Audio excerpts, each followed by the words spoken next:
My favorite gun from Remnant 1 is also in Remnant 2, which is the Chicago Typewriter.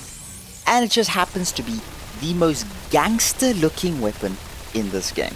And what a beautiful weapon it is when you make a crit build that taps any boss's cheeks with it. This is what I use and how it works. The archetypes used are Hunter and Gunslinger, like every gun-based build, with abilities being Hunter's Shroud, since it allows for more liberty during boss fights and gives the highest damage buff out of the Hunter abilities. The second ability is none other than Bullet Storm, to shoot stuff faster. The armor choice is up to the player. I went with this green army look because I think it looks cool. And I randomly ended up with the fast dodge, which just made it even better for me, to be honest. For the relic slot, I found Siphon to resonate the best with the build since you're constantly unloading your magazine into enemies. The healing you get from the life steal is always enough to just top up your health bar.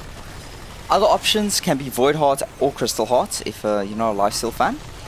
The relic fragments are range critical damage, range critical chance, and range damage, which is quite straightforward.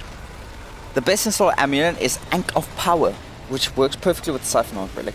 But if you don't have the amulet, you can use the Gunslinger Charm or the Necklace of Supremacy. Now for the rings.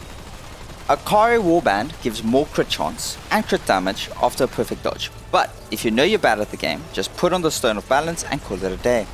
Then must-have rings are Probability Cord for more crit damage, Xania's Malice for more weak spot damage, and finally Stone of Expanse for just an overall damage buff. For the weapons, of course, I use the Chicago Typewriter with the Momentum Mutator for a crit boost, but for the mod there is some liberty of choice. Heart Shot allows for more overall damage with the gun. Coercive Shot, which is my preference, gives a crit chance boost, therefore sticking more with the feel of the build. For your melee weapon, it's honestly up to you, but to feel a little bit more gangster, I went with the Knuckle Dusters, paired with the Striker Mutator, but honestly that is completely up to you what you want to run.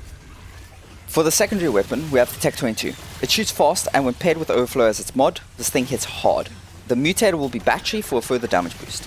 The traits you're looking for are Untouchable, Handling, and Expertise. These make the build flow a lot better and cleaner.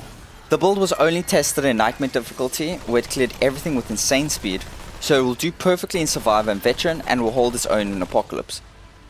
But we'll probably need a heavier armor set so you don't get one-tapped by everything that looks your direction. I hope you enjoyed the video. Enjoy the build even more. And if so, leave a like. Thanks for watching and cheers.